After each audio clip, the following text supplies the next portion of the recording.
Hey everybody, today I'm at Bolyard Meats, and right in there is the cut room.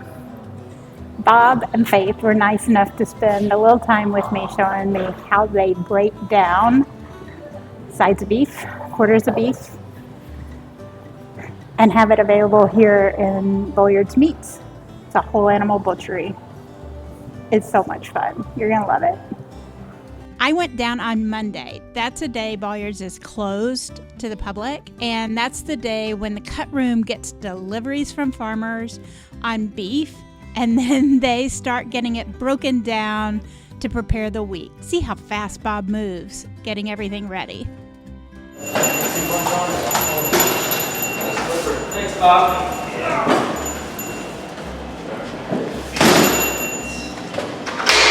David, this is Janice. Hi, Janice. Good morning. How are you? Janice is doing a podcast on sustainability. Oh, cool. She's probably going to want to ask you some questions. Okay. You have a minute to talk with her. Yeah, absolutely. You delivering to Ryan today, too?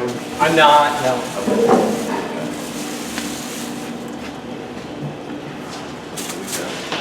Good. How's yours, sir? All right. You know.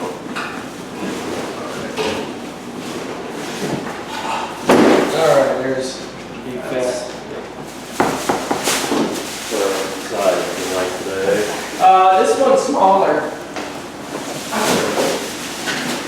This first half is second. The whole beef, anyway, that you're getting this morning. It's bigger but leaner, so I'm a little unhappy with it, but maybe it'll look better once we get it in here. I see. It didn't look Not great. your favorite word? Yeah, it didn't look great on the rail this morning, but we'll see. The bigger one was 750, I think, ish. And then this one was like 678. Your name was Janice? Janice. Janice, where are you from, Janice? I live here in St. Louis, You do? but I'm originally from Memphis, if that helps. Really? No, that's wonderful. That's a great area. I love Memphis. I love Memphis barbecue, man. Wow. I'm a huge fan, and I have a lot of arguments with people in Kansas City. Yeah, a I'm lot sure you do. of arguments. Kansas City barbecue is terrible. Yep. Agreed. I want sweet candy tomato sauce. What? Okay.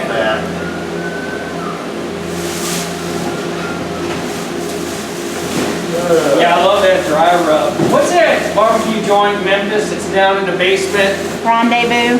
Right, yeah, that's it. Yeah, absolutely. Yeah, I've been there maybe twice. Loved it. Hi, babe. So I wanted to walk through that process. They did that 4 or 5 times because the amount of beef that this butcher shop will go through in a week, it's pretty substantial. So we're going to fast forward through all that. In the meantime, Faith was putting away some things. So as you saw, there were some boxes on the front end along with the large sections of beef. And she takes care of getting all those put in the right places and organized so that the team knows where to find things all week long. And then she'll start cutting meat down. Once everything has been brought in, she and Bob are both going to be working in different sections. But Bob is going to show us what he's doing, walk through lots of the different cuts one by one. Here we go. This is the strip steak end of the rib section, short loin. Kind of makes a little target for you to hit. And then there's a little cartilage notch here from division. What you think might be a good looking ribeye on this side is your other mark. And then there's a joint in with the sternum. You can see that moving and going just inside of that joint. So these are going to be your good short ribs. Connect the dots.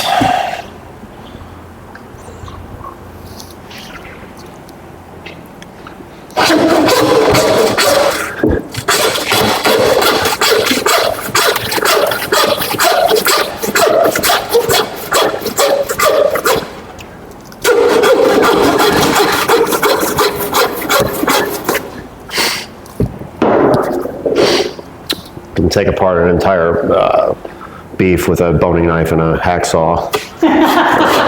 just cutting them into steaks is a little bit more challenging. And some of the finished bone-in cuts would be a little bit more difficult that way. But on days when we're breaking down a lot of beef, we don't use the bandsaw. There's no reason to. Just getting this ready to cut into retail cuts. So rib tips, short ribs, sternum, that's the head side, that's the tail side. Moving the rib tips from the navel. How long have you been doing this? Today, not very long.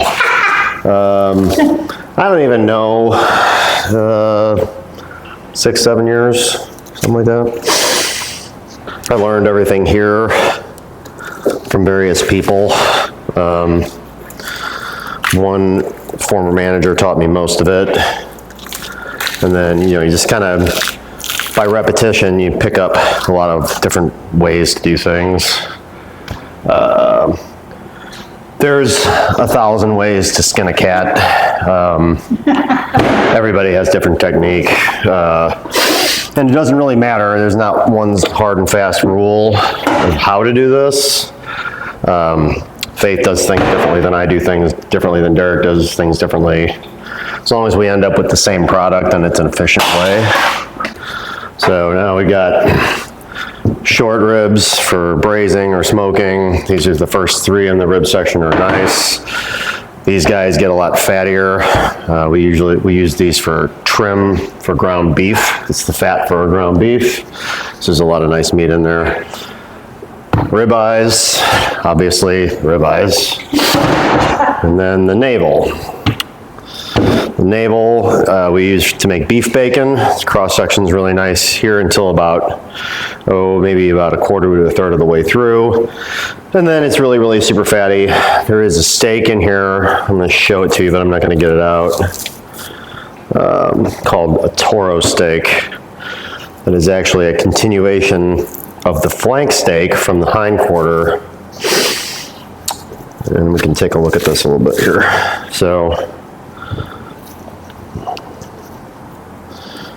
this is a very, very flavorful cut. Very fatty. And you come over here and see this is the flank steak and the hindquarter right here. Okay. And this attaches like this. So this muscle terminates in the hip, continues on, changes into this overlapping meat and fat, then terminates up here closer to the sternum. So it runs pretty much 50% of the entire length of the abdominal cavity and the chest cavity. And it is absolutely delicious. Very, very flavorful. So that's the rib section. What's like a cut of meat that you think people underestimate? The bavette or the sirloin flap. Oh yeah? Yeah. It's, a lot of people want flank steak. Faith is a big fan of flank steak, aren't you? Oh, so much. Love it. But the bavette steak is very, very flavorful, and it's like a huge skirt steak. Very thick, looser grain, more tender, and very flavorful. It's one steak that we get out here that other processors put into grind all the time. So, yeah, it takes a little bit of work to get out, and it's in that cavity that, you know, just a lot of things are going on in there. So that's an underestimated cut, obviously. Other ones that we're going to pull out of this, which is the 4/4, are the chuck. The chuck is right here. Within the chuck are the Denver steaks, which are the 4th most tender cut of the animal. A lot of times when we get the chuck out, you know, you'll see a square cut chuck, which will be, you know, this section right here. And processors will take this bone out and just cut big chuck roasts. They'll take the shoulder blade out, cut the big chuck roasts. And within that, you've got some of the most flavorful and most tender cuts on the whole animal. But it takes work to get them out, so they don't do it. Now, underestimate, it's hard to, you know, I don't know, it's, when you, Everybody knows ribeyes, and everybody wants to have ribeyes and stuff. To me, it's amazing. Like the other day, a friend of mine's like going, "Smell stew before," oh yeah, and then they were like, "But man, that was pretty dang good." yeah, But yeah. when you're doing whole animal, like, you want to use the whole. Yeah, I mean, we get the whole thing, and we use, you know, there's something good on every part of it. So when people ask, it's a good alternative to brisket, to smoke. Lots of small muscles in there, though. It's not real super consistent as far as like a slicing. There's a lot of different cuts in this 4/4. Where are you going on the quarter? 4/4? 4/4. Yeah.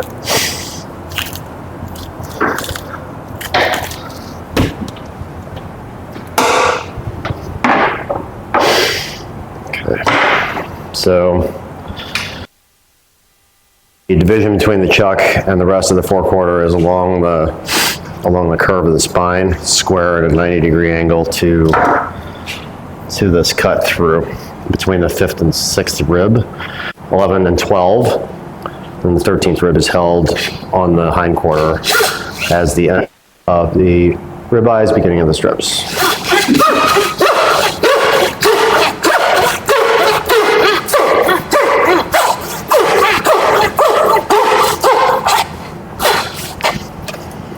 Just cut through the bone.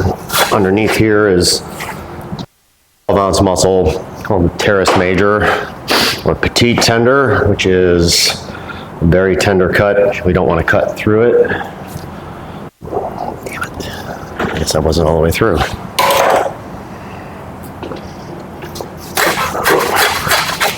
There you go. So what I'm doing right now is I'm pulling the chuck ribs off. These are also sold as short ribs. So chuck ribs, 1 through 5, all the way through the sternum. That's a It is a magical sound. So it's the sound that we like the most because we're ripping seam. So now I'm going to take the chuck off. Right now you could take the brisket off first, but I like to take the chuck because the brisket weighs about 15 to 20 pounds on here, and it helps with counterbalancing. You saw how I was... There's more weight on that other side, it's just better. So, and then that petite tender that we were talking about, didn't cut into it because that would have looked bad.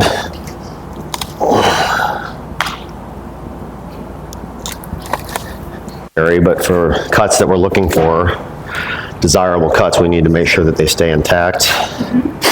So like this is just meat that's gonna go into ground beef or sausage or something else. And then I'm gonna pull the whole chuck off, and then that's where there's a lot of wonderful things. So,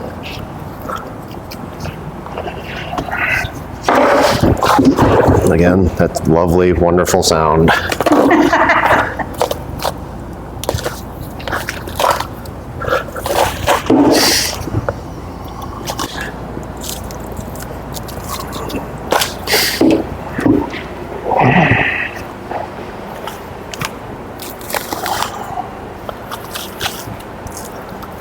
It is a very physical job. All right, so the chuck's off. We're going to take the brisket off and so just using a lot of this stuff is finesse work.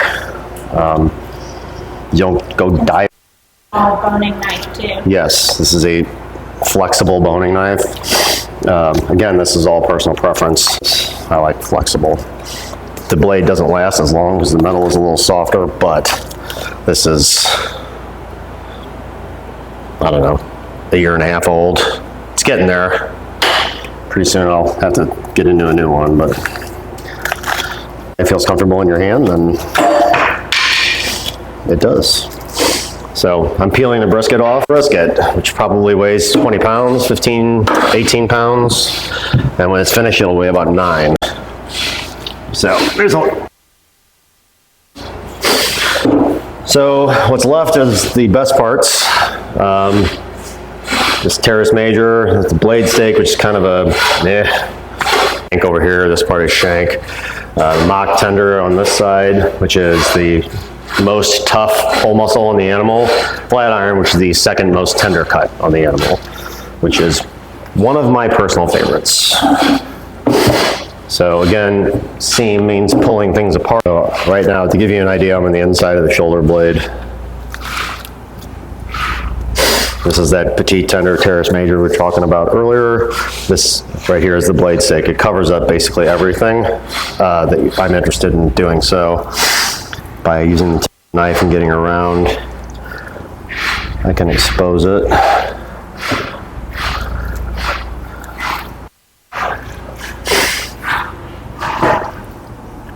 The best part of the job is learning, doing things like this. It's fun. It's hard. Again, I like to do everything I can on one side. Heart, get the clod heart ready to pull off by exposing the seam between that and the shank, which is the other meat around the humerus, and then cutting it to a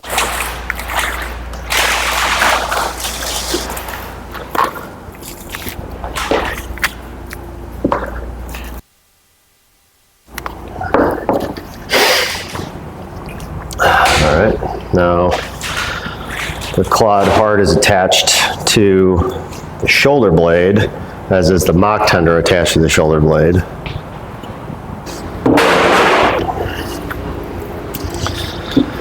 All right, this is the outside of the animal. So this is the clod heart. This is going to be the flat iron, and then this is going to be the mock tender. In order to see it all,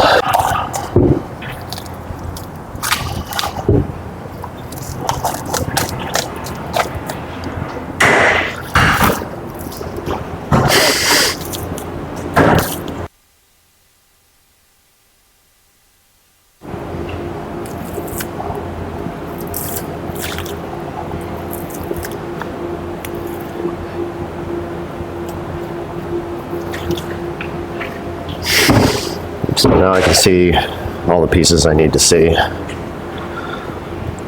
The ridge of the shoulder blade is along this fat line. The technical end of the flat iron is right at the end of the ridge on one side. Again, a flexible knife really helps with this, hugging that ridge of that shoulder blade on both sides.